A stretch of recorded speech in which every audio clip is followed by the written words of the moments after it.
বগুড়ায় গৃহবধূকে হত্যার পর ডিপ ফ্রিজে রাখার ঘটনা নতুন মোড় নিল। ঘটনার পর র্যাব জানিয়েছিল নিহতের ছেলে সাদ হত্যায় জড়িত। তাকে রিমান্ডে নিয়ে পুলিশ দিয়েছে ভিন্ন তথ্য।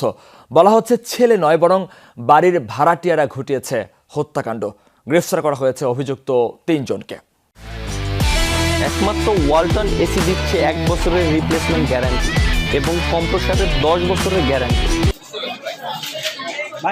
দুপচাঁচিয়ার জয়পুরপাড়ায় নিজ বাড়িতে হত্যার পর সালমার মরদেহ ডিপ ফ্রিজে রেখে যায় খুনিরা।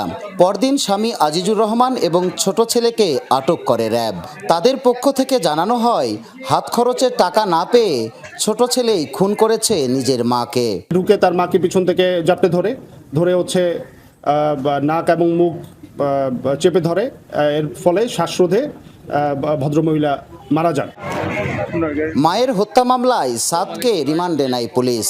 তবে তদন্তের এক পর্যায়ে পুলিশ বলছে হত্যাকাণ্ডের সঙ্গে সাদের জড়িতের প্রমাণ মেলেনি। তবে সম্পৃক্ততা পাওয়া গেছে ভাড়াটিয়া মাবিয়া সুলতানা ও 2 সহযোগীর। হত্যাকাণ্ডের সাথে জড়িত থাকার কোনো রকম আলামত বা কোনো সাক্ষ্য প্রমাণই সাদের এগেনস্টে পাওয়া যায় না। প্রাথমিকভাবে আমরা তার বিষয়ে কোনো সাক্ষ্য প্রমাণ পাই নাই। পুলিশ জানায়, বাসা থেকে খোয়া যাওয়া রাউটার এবং মোবাইলের সূত্র ধরে প্রথমে আটক হয় মাবিয়ার সহযোগী মাদক কারবারি মোসলেম। তার দেয়া তথ্যে ধরা পড়ে মাবিয়া ও আরেক সহযোগী সুমন রবি দাস। জিজ্ঞাসাবাদে মাবিয়া জানায়, সালমার ভাড়া বাসায় মাদক কারবার ও অনৈতিক কাজ চালাচ্ছিলেন তিনি। বিষয়টি টের পেয়ে 1 মাসের মধ্যে বাড়ি ছাড়ার নির্দেশ দেন সালমা। পাওনা ছিল 5 মাসের ভাড়াও। বিষয়গুলো নিয়ে সালমার উপর ক্ষুব্ধ ছিলেন মাবিয়া। এসব কারণেই খুন হন সালমা। তাদের মধ্যে ভয়ের সৃষ্টি শুরু হয়, পাশাপাশি তারা ওই বাসায় নেশা করতো, আর 5 মাসের ভাড়াও বাকি ছিল। এগুলো নিয়ে তাদের মধ্যে একটা পূর্ব শত্রুতার জের তৈরি হয়, আর এই জেরের ফলে তাকে প্রাণটা হয়।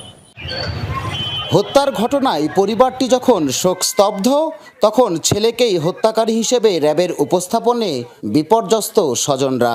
র্যাব তারা আমাকে জানাজার পরে রাতে আমাকে আমার ছেলেকে নিয়ে যায়। ওখানে মধ্যরাতে মানে আমি পাশে ছিলাম, অনেক টর্চারিত হয়েছে আর কি।